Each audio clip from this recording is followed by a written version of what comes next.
Good evening, everyone, and welcome to Live at Bird TV. Well, I was going to do this video at 8 p.m, but obviously it's a big game tonight, isn't it? Arsenal versus Newcastle, so I know that a few of you might be watching that. So I thought I'd go a little bit earlier so I can try and get as many people on this as I can.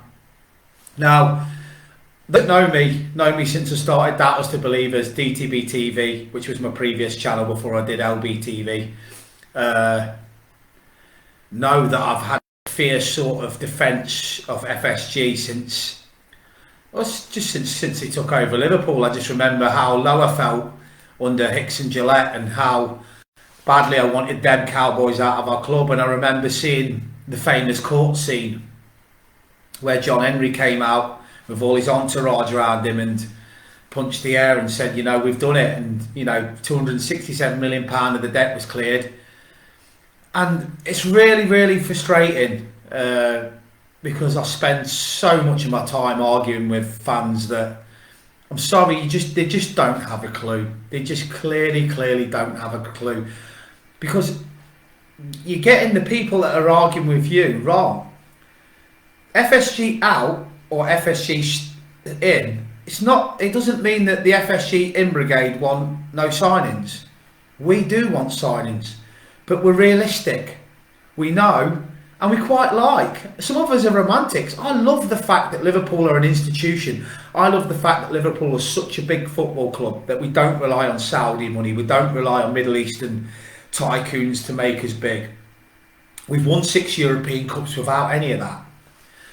So I'm going to start really calmly and really slowly and explain to you the reason why I think we all need to just pull together and stop this stupidity, because I'm going to go through a few things first. So they saved us from, you know, administration, more or less, £267 million of debt. Now, at the time, in 2011, I was living like 150 miles away from Liverpool, and then eventually in 2017 I moved into the city, and I eventually moved into Anfield.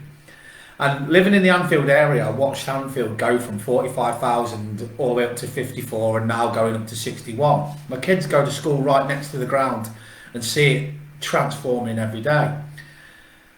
It's such a frustrating thing to hear the slander and the hatred aimed at John Henry and FSG for doing their best. Look, I'm not being funny, right? But these ain't cowboys like Hicks and Gillette. These haven't promised Liverpool to build a new stand and a new stadium or whatever and not delivered.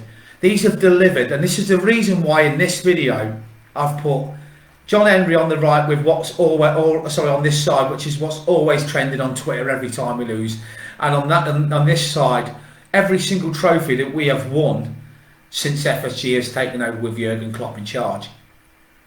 You have to be absolutely stupid if you think that they have been a failure at Liverpool Football Club. You have to be absolutely stupid if you think that getting rid of them means that the sun will be, the sun will shine a lot greener on the other side. I mean, look at Chelsea, for example, right now. Throwing money like you wouldn't believe. Their football's atrocious. They're just signing players that don't even fit into a system, right? This is what frustrates me. Liverpool have never, ever panicked, ever, in the transfer market, really. Okay, you could probably say Andy Carroll maybe was after we sold Torres. I'm sure that was under FSG. I might have been wrong, but I'm sure it was, wasn't it? If not, we haven't really ever panicked. Because obviously it's been a lot going on since 2011. Well, I think it was FSG. But what I'm trying to say to you is, we've rarely got signings wrong. So say Naby Keita, absolutely horrendous player. I mean, I've supported Liverpool 38 years, and there's only 2 players I've given up in my whole time: Dejan Lovren and Keita, because Keita, I mean, there's just nothing there. But that's a different subject. So what I'm frustrated with at the moment is, and by the way, I'm going to go through to comments in a minute and read through and ask and listen to questions from you. I'm just going to get this out first on the video. What frustrates me is you can't even argue with some of these FSG out people. It's as if they think they're playing a football manager. So it isn't oh, we need to get a centre midfielder, like every single person that can look at that football team right now, our football team, and see that we do need a central midfielder. It's, well, I want Bellingham. And then after Bellingham, I want Mbappe. And it's like, are you insane? We are never getting players like that. I don't care even if we get taken over. I just can't see us getting the Mbappes. Bellingham possibly, but not Mbappes. £1 million a week, no chance. And what does my head in with these people is they don't care about the values of the city. They don't care about the values of Liverpool as a club, as Shankly, as Paisley, of every single thing that is about Liverpool. They just want Liverpool to be something they can boast about. Oh yeah, my team's won the Champions League, 3 seasons running. Oh yeah, look, we've got Mbappe, sitting there with his headset on playing FIFA. Oh, I've got Mbappe and Messi. Oh, I have for Liverpool. They live in cuckoo land. I love the years that we have had under FSG because they've been the best I've ever seen since I've been a Liverpool fan. Because we have, as the photo shows in this video, we've won every trophy, right? And let's just think of the trophies that could be added into that as well. We've lost 2 league titles by 1 point, so there could be 3 Premier League titles there. We've been in 3 Champions League finals, so there could be 3 European Cups there. We've lost a League Cup final as well as won a League Cup final. We've lost an FA Cup final as well as won an FA Cup final. We've been in the Europa League final. I mean, this could be even more of a glittering thing. And do you know what I loved yesterday? Carragher speaks just like I do, and like anyone from the city of Liverpool, right? Yes, they're frustrated at the fight. I say I'm not born in the city of Liverpool, but I've lived in the city, and I know fans that go to the games week in, week out, just like I used to do, and they all think the same as me, same as Carragher. We need a central midfielder. We need 2 central midfielders, probably, yeah? But none of them say after that, Fsg out. You know why? Because they've got a football brain, and they realise that all they're trying to do is make FSG sort it out rather than get out, because they're not stupid. They've had some of the best times of their life over the last few years under FSG's ownership. So what I'm saying to you is, what is wrong with FSG just finding some further investment, a bit like what they did with Redbird Capital, selling probably 20% of the club. What's wrong with that? Why do you want them out? It's just like a hate campaign. And what really winds me up is, I actually know the names of you now, the ones that I'm always arguing with, because it's stored in my brain. And it's like, you never see you commenting on Liverpool's successes. You never seem to say anything when we're doing well or when Cody Gakpo signs or stuff like that. You only seem to come out when we lose, or when it's like you're more obsessed with getting rid of FSG than you are with what Liverpool do as a club. In fact, sometimes it feels like you can't wait for us to lose just to get your little flag out again. That's what winds me up. We all want what's best for Liverpool. We all want a central midfielder or maybe 2. But you cannot have been watching the same football club as me if you don't understand it's not the way FSG or Klopp do it. You get these idiots that post the net spend table up. Are you telling me that Evertonians, right, that spent £500 million on players would rather have our net spend than the players we've got? Or would they rather have the £500 million worth of shit and they've not even got 1 player to show for it? Would you rather it be Man United's net spend? Nottingham Forest's net spend? Chelsea's net spend? Just because your net spend is massive doesn't mean you're winning trophies. Manchester United have spent £1 billion on players and haven't won a trophy for 6 years. They've been playing Europa League football for the last 2 seasons. This is what does my head in. There's no brain cell there. You're trying to get rid of owners, right, that have transformed Anfield from a shoebox stadium, a 45,000 seater stadium, smaller than St James's Park, into one of the biggest grounds in the country, and they're not finished with it yet. This is what does my head in. They spend £16 million on the academy, right, on the training ground extension, right, and then you want us to just keep signing everybody for 100 million each. So what is the point in the academy? What is the point in Bashetic coming through? What's the point in Ben Doak? What's the point in Harvey Elliott? What's the point in any of them? Because all you want us to do is just go and spend 100 million on a signing every 2 minutes. You can't do that. It's a waste of time having all of the academies. And I worked at the academy. At the academy, there's literally You've got your under 8s, under 6s, under 8s, under 9s, under 10s, under 11s, under 12s, right the way up to your under 23s. And what is the point of them if we're never going to bring them through? This is what I hate.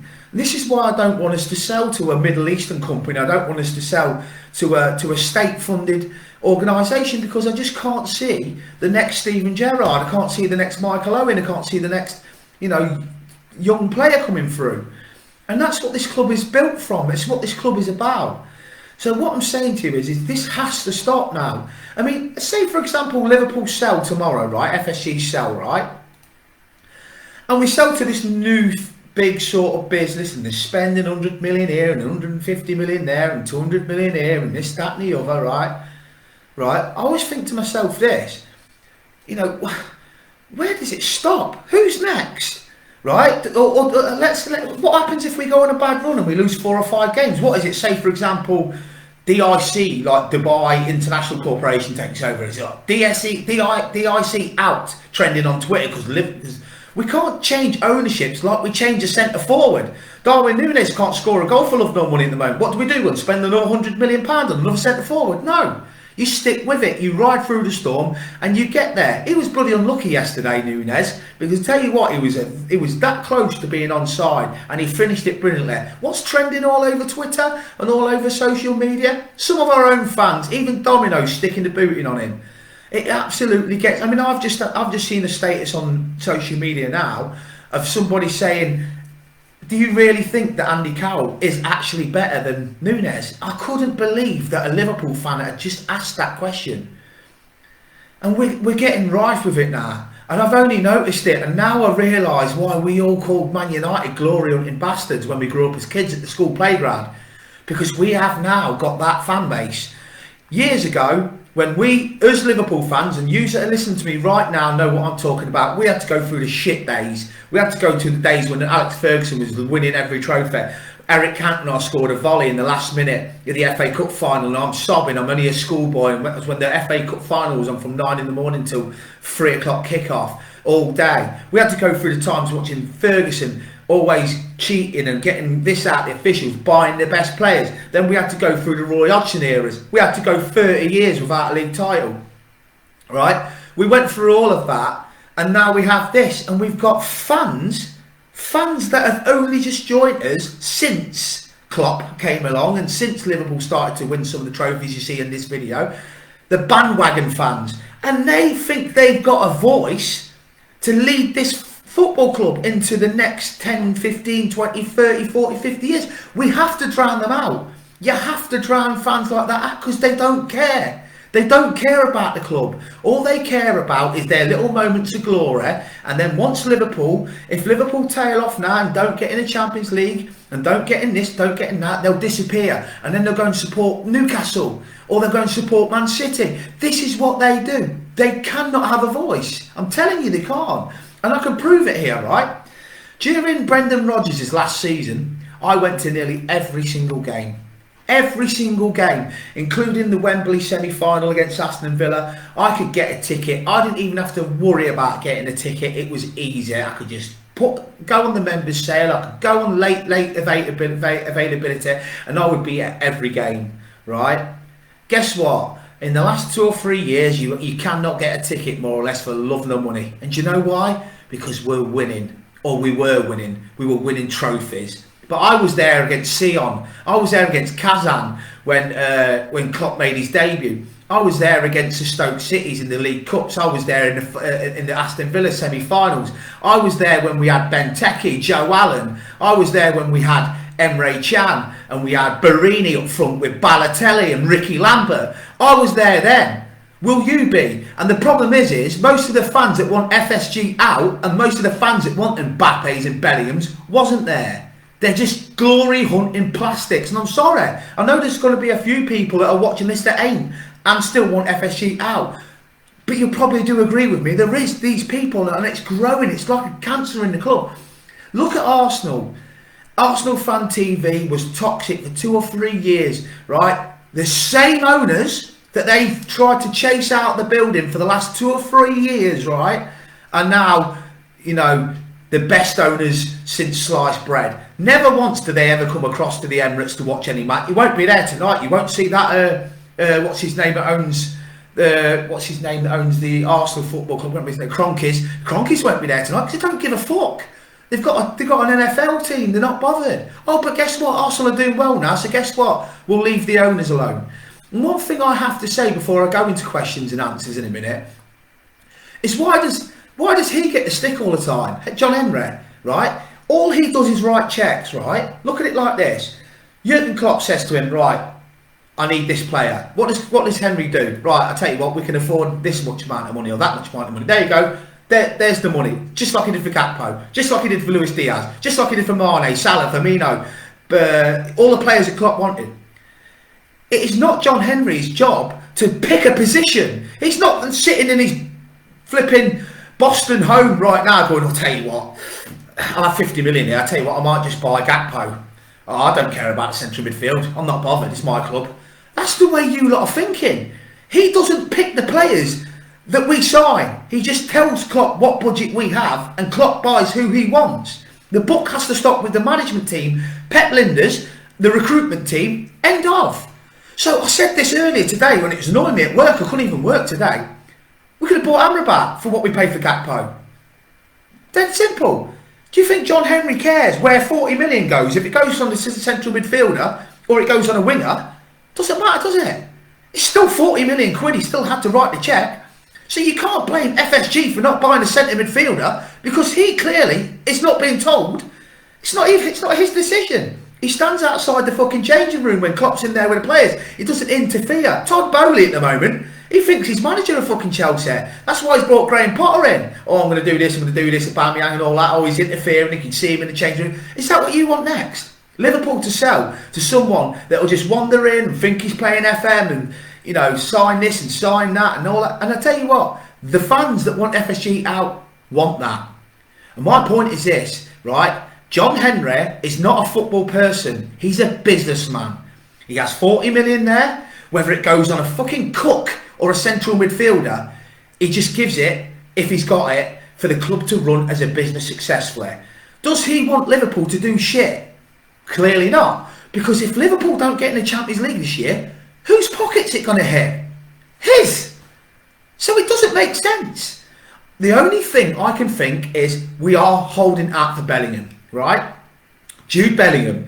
And I've said this till I am blue in the face.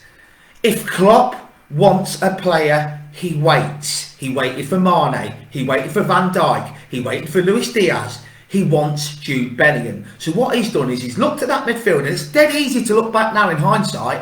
He's thought, we only need... Dortmund have probably told him, we've sold Haaland to Man City, let's give it another season and then you can have Jude in the summer following season. Liverpool have gone okay then. Did they think that we would be getting injuries to Milner? Did they think that when we brought Arthur Melo, that people seem to forget it's nearly cost £70 million in transfer fees? He's played for Barcelona and Juventus. Did we expect him to not kick a ball? No. All Klopp was trying to do was weather a storm for a further 12 months to get Jude Bellingham, which could have worked. Let's not forget he put trust in a midfield that nearly won the fucking quadruple only about 3, 4, 5 months ago. So, and do you know what was the most as well? The performance yesterday, they were saying there's no aggression and no pressing. All of our aggressive pressers wasn't playing. Jordan Henderson is one of our most aggressive pressers. He didn't play. James Milner, another aggressive presser. He didn't play. Diaz. Jota, Firmino's our best presser. He's the one that wins the ball back more than anyone. So there's 5 of the core of our team injured. So Klopp gets the question thrown at him yesterday and he keeps saying the same thing. We will be all right once we get these players back. Because we will. Because what will happen is he'll go back to 4-3-1-2 and he'll play Bobby Firmino in the hole and he'll have Nunez and Salah as a front two. And then Firmino will be like a fourth midfielder. It'll be like a triangle. It'll be like a pyramid. He can't do that at the moment. He's having to play people like Oxlade-Chamberlain as a front three. The problem is, I keep saying this, you have to accept defeat sometimes. This is the most open Premier League there has ever been in my whole life of watching it. It's like, we dropped to points yesterday, but so did Tottenham. They got beat at home. You know, Chelsea drew. You know, people are dropping points left, right and centre. I wouldn't be surprised tonight if Newcastle and Arsenal end in a draw and Manchester United end up getting held by Bournemouth. You just don't know. But what annoys me is, look at Aston Villa. They sacked Steven Gerrard because they were languishing near the bottom three. They get Unai Emery, he wins 2 or 3 games, and they're now fucking pushing for Europe.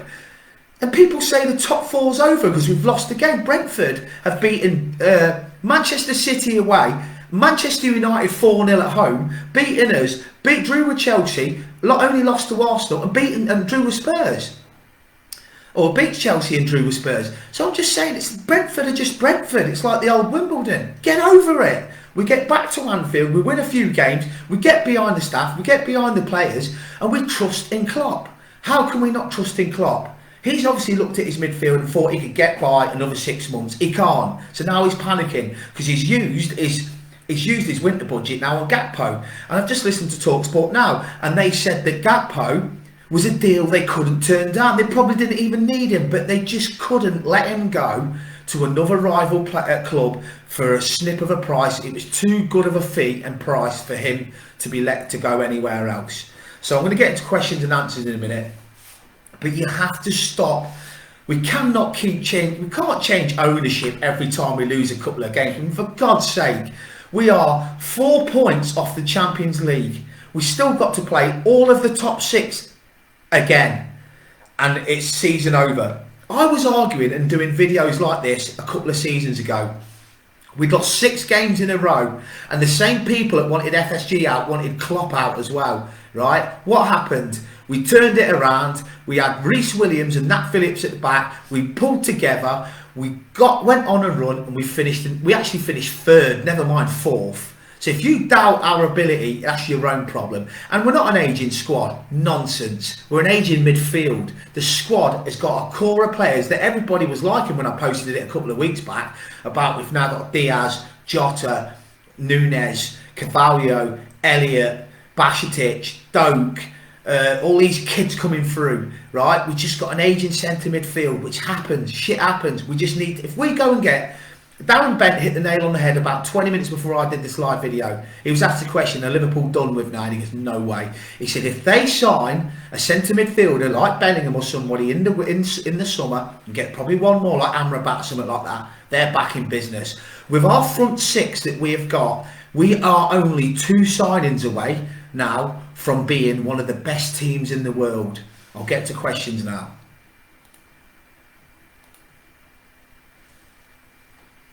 Mark Eagleston, how you doing, mate? Bottom line is FSG saved our club. I'll be forever grateful. That's my point, Mark. You know, that's what I've been trying to say. It's not even about licking their arse. It's about respecting what they've done. They've left a legacy. You're going to take your kids to Anfield, or you're going to take your kids or your mum or your grandparents, whatever you take. You're going to see this iconic stadium which has been enhanced thanks to them. You can see the main stand from the skyline, from the docks, from the Wirral, from Birkenhead, everywhere. You can see it all over the city, and it's going to be amazing, right? And it's not just that, it's the memories we've got of Madrid and the league, and the fact that we went toe to toe with a state-owned football club for a few years. The players, do you know what annoys me? I said this to my mate today at work. People think that they don't spend money, FSG. Can I just tell you something? Every single time in the past we used to lose our best players, Xabi Alonso, Luis Suarez, Fernando Torres, because we'd lose them, because they would be offered, they'd be offered contracts at another club, and they'd get more money, whatever. Every time we signed Alisson's contract, Van Dijk's contract, Robertson's contract, Mo Salah's contract, how many millions of pounds do you think that is to commit to the next 4 or 5 years? Probably 50 million per player.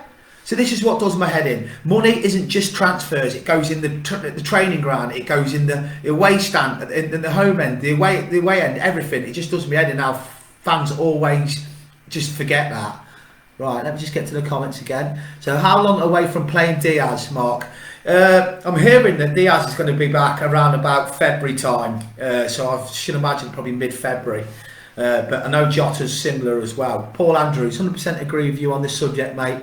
It's just frustrating, and we shouldn't be at each other's throats. We all want what's best for Liverpool, but you have to sometimes take. I mean, I was fuming yesterday, shouting at the telly when we were losing. But then again, is there any shame in losing in the Premier League? It's the best league in the world. It's the most competitive league in the world. That's why we love it. You're not going to need to win 18, 19 games out the next 20 to finish top 4. You're probably going to need to win 15, 16 because everybody's going to beat each other. And I'm just saying, Liverpool will finish top 4. And I've been saying that every season. And we've had how many of these seasons where it's been touch and go? Under Jurgen Klopp, we have never not qualified for the Champions League. Every season he does it, and every season we get the same old people trying to bring us down. So Mark again, I remember when we were, I think, an hour away from being liquidated, I was so grateful for Fsg to come in and still am. I hope they stay myself, so do I. Stephen Peacock, sorry. Totally agree with you, Paul. Mark Eagleston again, you are always spot on, Neil. Cheers, mate. It's because I just speak from here, mate. I mean, at the end of the day, you know for a fact that I would be doing a video right now if we sold Bellingham, if we bought Bellingham for 100 million quid, and the smile on my face would be as big as, you know, as big as it can be. But I've also got to stick up for. I just feel bad sometimes because I think because everybody loves Klopp so much, and I do as well. We all love Jurgen. He gets away with him being in charge of being patient.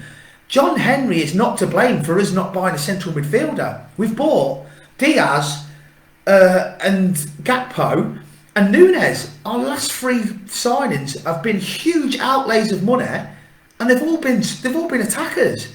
So do you think John Henry cares? Oh, here's a cheque for 100. Well, what was it? 85 million euros for Nunes. What if that was Bellingham from 85 million euros? Would that mean FSG's off the hook then because they bought him a centre midfielder? It's not his choice. He just gives Klopp the cheque. Simple as. So Sam Edwards, I agree with you, mate. How you doing, mate? Hope you're well.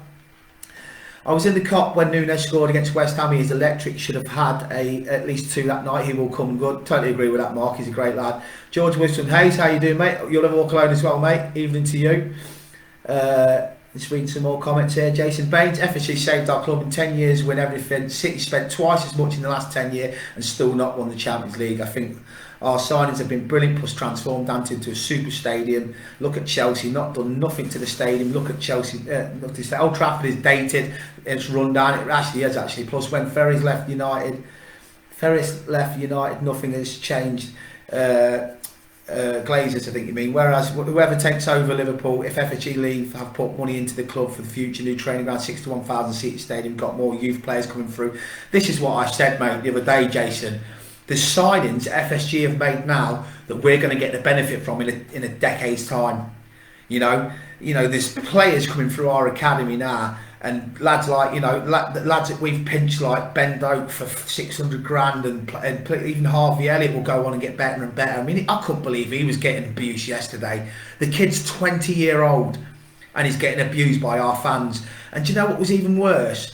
We've actually got fans mocking our own players, like the Nunes things that are going around at the moment. It's just makes me sick. They really do get my back up, some of our fans do. So just reading the next comment. Scott leaning, and they will burn out. That's the problem. We don't have enough of a squad to rotate and keep the Klopp style going. Well, I agree on that, but injuries have had a massive factor in that, and that's my point. A lot of people having a go at, because apparently we're going to go for somebody on loan in January. Oh, here we go again. We had this with Melo. Do these people think we've got a crystal ball? I'll tell you what, we'll get half a Melo, and do you know what he'll do? He won't kick a ball for us. He'll be injured for his entire loan. That's not what Liverpool wanted. I bet we paid a loan fee. So there's a few million quid that you probably don't know about that's just been thrown down the drain. So I was actually gutted because I actually looked into Melo, and the lad's got pedigree. Played for, Messi raves about him, played at Juventus, Pirlo raves about him. You never know, he might play in the FA Cup in a couple of weeks, might do really well, might come in, you just don't know. A crystal ball is not what you've got, so loan signings sometimes can be decent. I mean, I actually said that I'd actually test Leicester for Tillemans a little bit because he's running out of the contract. I'd test their water with him. I think Naby Keita shouldn't kick a ball for us again, I'm sorry, but he is absolutely fucking useless. He can't tackle, he can't head, He's got no passion. He doesn't shout. He doesn't get angry. He's not aggressive. He costs 15 million. And what winds up the most is he wears Steven Gerrard's number. That should have been stripped off him 6 months ago. But anyway, the young lads have got a lot to learn, still learn, and that's the problem. The pressure cooker that is Anthony paying for the shirt. It's a lot of pressure on young shoulders. Totally agree. Jota, February, Diaz, March is what the press are you saying. What about Bobby going to Saudi? You have anything to say on that? Bobby's not going to Saudi. That's a load of, that's just, yeah, it was disgusting about Domino's Pizza and Nunez, which is just ridiculous idiots. If Bobby's not going to Saudi, I think Bobby will sign a contract. There's one thing I did hear that possibly we'll be swapping him with Memphis for Barcelona. That's the only deal I could see happening, is but if Bobby does leave Liverpool, it'll be going to Barcelona. But I just think now is the time we all stick together. We cannot do anything about the fact that Liverpool don't have the money to blow. We cannot do what Man City have done, which is spend 100 million on Jack Grealish to sit on the bench. If Liverpool spend 100 million, it has to be the right player. So I'd love that crystal ball that some of the supporters think they've got, right? What if we are going to get Jude Bellingham in the summer? What if we finish top 4, right, this season, and in the summer we get Jude Bellingham, probably Amrabat? That squad will be unbelievable going into the following season. We've got players like Bashetic coming through, Doak coming through, lads like Tyler Morton, who's pulling up trees at Blackburn. He's doing amazing at the moment, the same as well as Harvey Elliott did. We've got some good players coming through. Right, let's not forget that Milner will be gone. He'll go into a coaching role. So will Oxlade-Chamberlain. So will Naby Keita. So there's going to be a lot of wages freed. That's probably what they're waiting on, to get them players off the books, which frees up more millions. But one thing I'm going to say before I end this video is, whilst FSG have opened the club up for offers, they still sanctioned the deal for Cody Gakpo. Can I tell you something? The only reason why Cody Gakpo did not go to Manchester United is because the Glazers refused to spend a penny whilst the club is for sale. Now that is a bunch of owners that have let Old Trafford rot for years, left the club in complete disarray with fans having to break into their own stadium. The club is falling to pieces. The training ground's covered in rust and leaking, and the roof's leaking at the stadium. They've took dividends out of millions at the club every season, and yous that want our owners out, you haven't got a Scooby-Doo. You'll never walk alone.